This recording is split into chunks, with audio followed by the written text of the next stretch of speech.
The third Raikage versus the fourth Raikage is a hypothetical battle that seems pretty obvious to make. It's father versus son, it's Raikage versus Raikage, both men that held the title of A, the two characters are directly compared, they both fight Naruto in the same arc, and I could go on.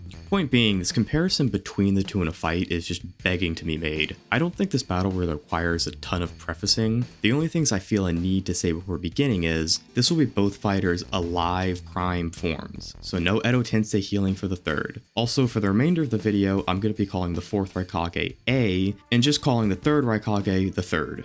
I'll also have the pages on screen of whatever I'm talking about, so it should be pretty easy to know who I'm talking about. Before I begin my rambling, I'm legally obligated to tell you must like and subscribe. I drop videos like this at least weekly, so if you enjoy this video, there'll be plenty more just like it coming in the future. Due to the fact that both Raikages are known for speed, it seems logical to just start with the speed comparison between the two. The comparison may seem easy at first, as they both fought a common opponent in KCM1 Naruto. However, this comparison very quickly gets complex. Several variables affect the comparison between them, and depending on your interpretations of these, things can vary wildly. I'm going to start with how the third performed against KCM1 Naruto, because his performance is a little simpler to go over than A's is. First off, the third was an Edo Tensei, and I want to acknowledge this from the start. This means he was weaker than his alive form. I just want to say this at the start so I don't get a million comments telling me I forgot to mention this. We never see the third fight while alive, so just whatever he performs as an Edo Tensei, we can only say he is vaguely superior to this when alive. So just know I am aware the third is stronger when he's alive, but I didn't really think it's worth going over very much because we don't know how much stronger he gets when he is alive. Now, getting to how the third actually performed on Naruto, we see the third dodge multiple attacks from KCM1 Naruto. Naruto even feels the need to make a multi-step attack plan to land a hit on him, with Temari even mentioning that you need to distract the Raikage if you ever want to hit him. Naruto himself even mentions the Raikages are always super fast, so clearly the third is capable of keeping up with KCM1 Naruto. Now, this is only saying the third is clearly able to keep up, not that is the max of what he can do.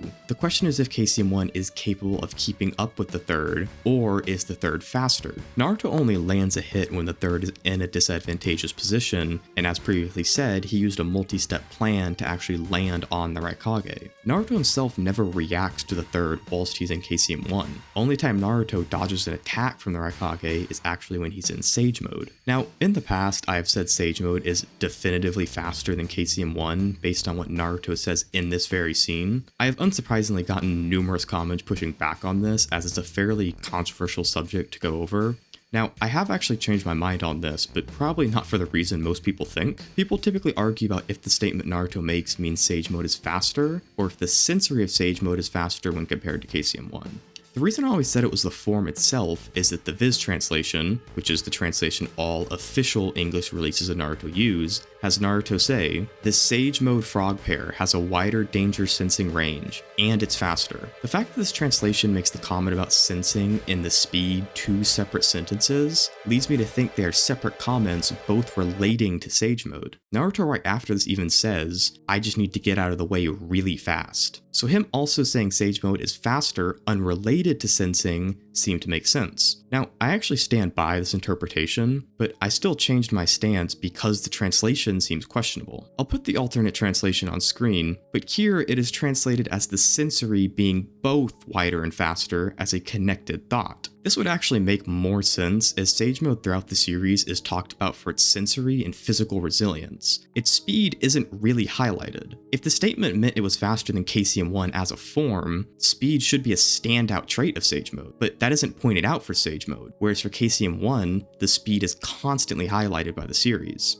During the encounter with the fourth, KCM1's speed is highlighted multiple times. This of course isn't definitive proof, but it would be odd if something never pointed out as fast specifically was suddenly stated as faster than something constantly praised for its speed. Especially considering in scenes where KCM1's speed wasn't enough, Naruto doesn't just swap to Sage Mode to get a speed boost. He only used Sage Mode on the third because KCM1 ran out, and throughout the war, KCM1 is his go-to form. At the very least, Sage Mode shouldn't be massively faster than KCM1, otherwise it would be silly for Naruto to continue to use KCM1 when its speed isn't enough. All of this to say, the third seems to be faster than KCM1 as Naruto needs distractions to land attacks, but the third shouldn't be massively faster than KCM1 to the point he can't keep up at all. Now to get to how the fourth performed against KCM1. This scene has two main ways people tend to view it. One is that A and V1 and KCM1 Naruto are comparable in speed, and the other is that Naruto is faster than a full power A. The reason for the second interpretation is obviously Naruto outspeeding A's top speed at the end of their encounter. A and B both say A is at top speed, and both say Naruto outsped A here. There's no denying Naruto outdid A here, but my contention would be if Naruto is always this fast. To explain, Naruto would obviously need to have gotten faster during his encounter with A somehow.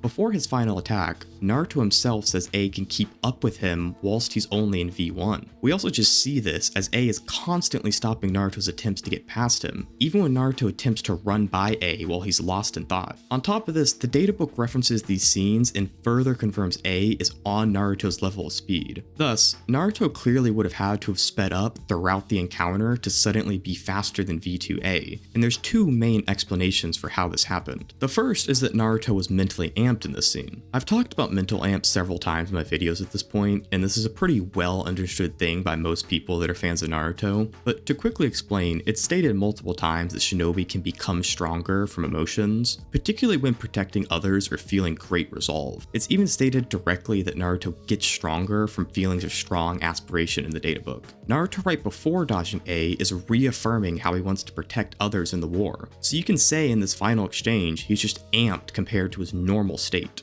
The second way to view it is that Naruto used body flicker at the end. It's heavily implied Naruto used body flicker when he attacked Kisame in KCM1, and right after this attack he's compared to the yellow flash. Similarly, Naruto is also compared to the yellow flash when dodging A. Using body flicker, which amplifies speed, would of course explain a sudden speed increase. Now, either of these explanations are fine, and they also aren't mutually exclusive, so Naruto could be getting a mental amp and using body flicker to suddenly get faster. I brought these explanations up as none of them would mean Naruto got permanently faster. Thus, the speed he showed when dodging A wouldn't carry over to his fight with the third. This would make sense as there isn't any notable reason, like a new form, for Naruto to get a permanent speed boost out of nowhere. Meaning A is a match for KCM1 in its V1 cloak, and is therefore faster than KCM1 in his V2 cloak. We can see a great comparison between the difference of A's V1 and V2 cloaks during the Kage Summit. When he was in V1, Sasuke could dodge and counterattack against A, but when he entered his V2 cloak, Sasuke struggled to even track his movements properly. Based on the difference seen here, we could say A would similarly be able to overwhelm KCM1 when using his V2 cloak. Now, having covered both Raikage's performances, A was the one who had the more impressive comparison to KCM1. A should be around as fast as the third even in his V1 cloak based on both being comparable to KCM1. Thus, in V2, A would be massively faster due to the speed increase it gives him. While Naruto was the most direct comparison, there's another interesting way to show A's superior speed. A says he's the fastest shinobi ever since Minato's death, and if this includes the third himself or even Naruto can be questioned, but that's not where I'm going with this. Dodai, and yes, that is an actual character, was an attendant of both the third and fourth Raikage. Dodai personally oversaw the process of selecting who would perform the double lariat with the Raikages. It stated he well understood the power needed to match the Raikages in order to perform the lariat, and is clearly very knowledgeable about them in the manga. Point being, based on him being a Cloud Village shinobi and his close proximity to A's statement of being the fastest would certainly include Dodai. The relevance here is Dodai was actually able to pull Naruto out of the way of the third's attacks on multiple occasions. One of the times was in close range, and he not only moved Naruto out of the way, but set up an elaborate trick that included casting a jutsu all before the third could land his attack. If A is considered even faster than this, he should have no issues outdoing the third in speed. I know it seems like I went a little more in-depth on Dodai than was needed, but his knowledge over both Raikages will actually be relevant to later points and not just the speed comparison. Also, I think it's funny that Dodai, this random character, is weirdly fast and kind of a beast. Now, I started with the speed because the Raikages are known for speed, but they're also known for their unreal strength and durability. While both are known for their strong bodies, the third's insane durability seems to be be highlighted even more. And with A being faster, the next logical question is how much, if any, damage would A be able to inflict on the third? When Naruto battled the third, he struggled to find anything to damage him with. Even after landing the Rasen Shuriken, which the third's lightning cloak is weak to, the third was still not out of commission.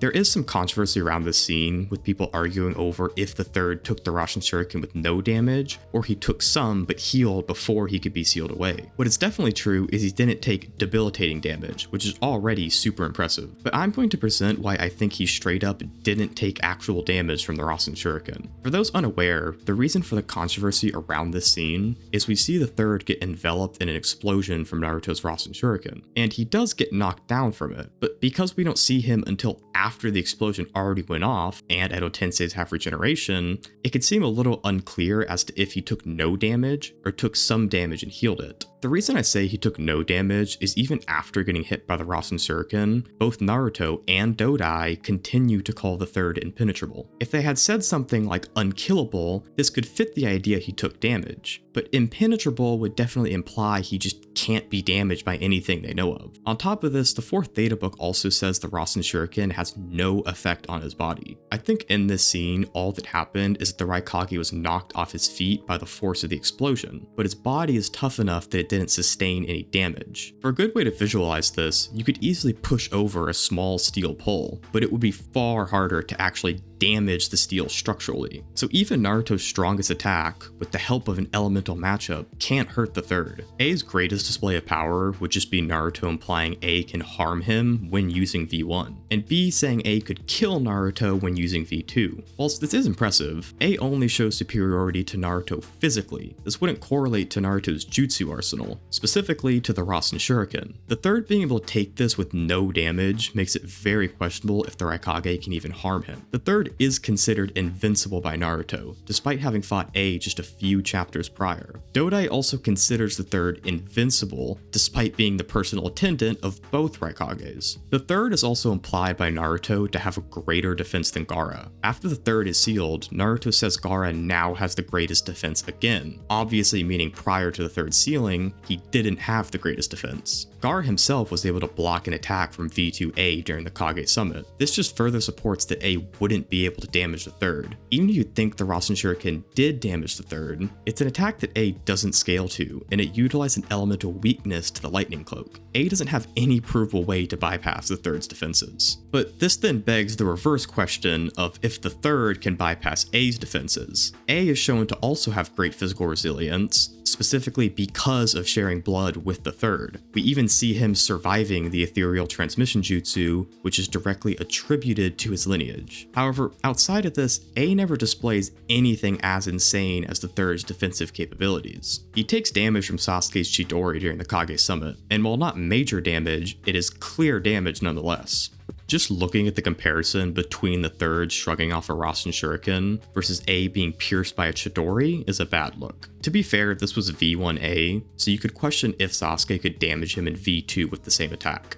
While this is fair, I brought up Sasuke doing this mainly to highlight the lack of impressive durability showings from A when compared to that of the third. He is very likely more durable in V2, but he also never takes a notable attack while in V2. On top of this, the third has the Hell Stab, which has some ridiculous power. The Hell Stab's most impressive showing is, funnily enough, being able to damage the third himself. Both in the past and in his fight with Naruto, the third was able to completely impale himself with the Hell Stab. Remember that the third is so durable that it's unlikely A could even damage him, and Hell Stab blew a hole in the third's chest. On top of this, Hell Stab is considered an unstoppable force as a counterpart to the third's unbreakable shield. Dodai, who as previously explained is very aware of the Raikage's power, considers Hell Stab an unstoppable attack. This is supported by the data book also explaining the Hell Stab as being able to cut through anything. It seems exceptionally unlikely that A could take a Hell Stab with no damage. Thus, the third won't struggle to damage A the same way A would struggle to damage the third. So with all this laid out, where we are at is that A is significantly faster than the third, but the third is so durable that A can't even harm him, and the third has an attack capable of at least damaging A, if not killing him outright, based on being able to stab through his own chest with it. Obviously, the problem the third would have is landing this attack on someone much faster than he is. The thing is though, is the third might not even have to worry about this. To explain what I mean, the third has exceptional stamina, being able to fight an army of 10,000 men for 3 days straight before finally collapsing. A, on the other hand, actually runs out of chakra in fights during the war. These fights, while vague in exact time frame, seem to happen in under a day, which is a far cry from the stamina the third shows. On top of this, A never actually seems to maintain his V2 cloak for very long. In every fight he's in, it seems like V1 is sort of his normal state when he's fighting seriously. You can infer from this his V2 cloak is a greater drain, so he doesn't maintain it during combat due to stamina reasons. It being a greater drain just makes sense, as you should have to pump more chakra into the cloak to power it up. So even if he has the chakra to keep fighting, A may not be able to stay in his V2 cloak for very long. And remember, he's only faster than the third due to his V2 cloak. So at some point, whether he fully gasses out or drops to his weaker V1 cloak, the third will have an opportunity to land a hit when A isn't outspeeding all his attacks. In this case, especially under the context of A already being weakened, he would sustain fatal damage from the Hell Stab. Overall, the way I see the battle going is A outspeeding the third for some time, but failing to ever harm the third, and inevitably the third will win the battle of attrition and finish off A when he begins to fatigue. If you think A has any way to damage the third, then he could very easily win this with his speed, but he just doesn't seem to have anything on that level, so he would eventually end up losing.